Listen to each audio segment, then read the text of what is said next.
നമസ്കാരം. ഇന്ത്യൻ ന്യൂസിലേക്ക് ഏവർക്കും സ്വാഗതം.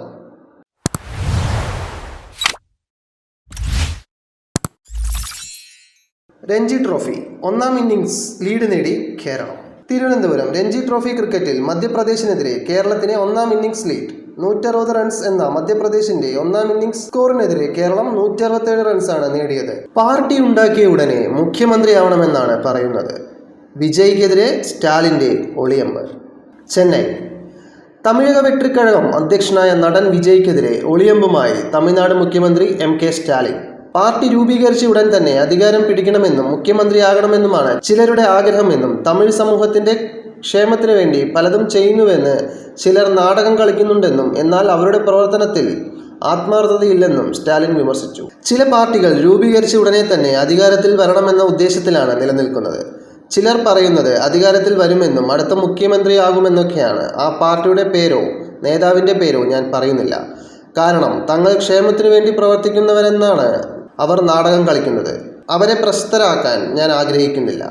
നാവികസേനയ്ക്കായി 6 പുതിയ അന്തർവാഹിനികൾ കൂടി. ചിലവ് 70,000 കോടി. ന്യൂഡൽഹി ഇന്ത്യൻ നാവികസേനയ്ക്ക് വേണ്ടിയുള്ള 6 അന്തർവാഹിനികൾ നിർമ്മിക്കാനുള്ള കരാർ ഇന്ത്യ ജർമ്മൻ സംയുക്ത കമ്പനിക്ക്. ജനങ്ങളോട് മാന്യമായി പെരുമാറണം. പോലീസുകാരെ മര്യാദ പഠിപ്പിക്കാൻ DGPയുടെ സർക്കുലർ. തിരുവനന്തപുരം പോലീസുകാരെ മര്യാദ പഠിപ്പിക്കാൻ വീണ്ടും സർക്കുലർ ഇറക്കി സംസ്ഥാന പോലീസ് മേധാവി.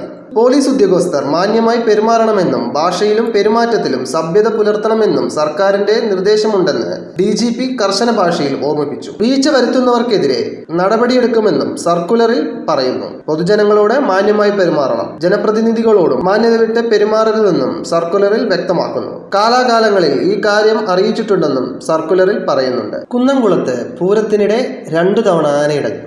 5 പേർക്ക് പരിക്ക്. തൃശൂർ കുന്നംകുളം ചിറ്റഞ്ഞൂർ കാവിലക്കാട് പൂരത്തിനിടെ 2 തവണ ആനയിടഞ്ഞു. കീഴൂട്ട് വിശ്വനാഥൻ എന്ന ആനയാണ് ഇടഞ്ഞത്. പ്രാദേശിക കമ്മിറ്റിയുടെ എഴുന്നള്ളിപ്പിനിടെയായിരുന്നു ആന ആദ്യം ഇടഞ്ഞത്. തുടർന്ന് തളച്ചതിന് ശേഷവും വീണ്ടും ആന വിരണ്ടോടി. ആന എത്തിയത് ഉത്സവപ്പറമ്പിലേക്കാണ്. എഴുന്നള്ളിപ്പിനിടെ ആന വിരണ്ടതോടെ ആനപ്പുറത്തുണ്ടായിരുന്ന 4 പേർ ചാടിയിറങ്ങി. ഇവർക്ക് നിസ്സാരമായി പരിക്കേറ്റിട്ടുണ്ട്. തളച്ചതിനു ശേഷം സമീപത്തെ പറമ്പിലേക്ക് മാറ്റുന്നതിനിടെയാണ് ആന വീണ്ടും ഇടഞ്ഞത്. മാനന്തവാടി നഗരസഭയിൽ ശനിയാഴ്ച ഹർത്താൽ. വന്യജീവി ആക്രമണത്തിൽ പ്രതിഷേധിച്ച് സംഘടനകൾ. കൽപ്പറ്റ മാനന്തവാടി നഗരസഭാ പരിധിയിൽ ശനിയാഴ്ച ഹർത്താൽ പ്രഖ്യാപിച്ച് UDF SDPIയും ഹർത്താലിനെ ആഹ്വാനം ചെയ്തു. രാവിലെ 6 മുതൽ വൈകിട്ട് 6 വരെയാണ് ഹർത്താൽ. ആവശ്യ സർവീസുകളെ ഹർത്താലിൽ നിന്ന് ഒഴിവാക്കിയിട്ടുണ്ട്. പറ്റിയാൽ അടുത്ത കുംഭമേളയ്ക്ക് കാണാം. വീട്ടിലേക്ക് തിരിച്ചത് സുരക്ഷിതത്വം പരിഗണിച്ചെന്ന് മൊണാലിസ. താൻ വീട്ടിൽ തിരിച്ചെത്തിയെന്ന് അറിയിച്ച് മഹാകുംഭമേളയ്ക്കിടെ സമൂഹ മാധ്യമങ്ങളിൽ താരമായ മോണി ബ്ലോസെ സ്വന്തം സുരക്ഷിതത്വം പരിഗണിച്ചാണ് താൻ വീട്ടിലേക്ക് തിരിച്ചതെന്ന് മഹാകുംഭമേളയിലെ മൊണാലിസ എന്നറിയപ്പെട്ട 16-കാരി പറഞ്ഞു. പറ്റിയാൽ അടുത്ത കുംഭമേളയ്ക്ക് താൻ വരുമെന്നും ഇൻഡോർ സ്വദേശിയായ മോണി ബ്ലോസെ സമൂഹ മാധ്യമങ്ങളിൽ പറഞ്ഞു. ഇന്ത്യൻ ന്യൂസ് ഇവിടെ അവസാനിക്കുന്നു. ഏവർക്കും നന്ദി, നമസ്കാരം.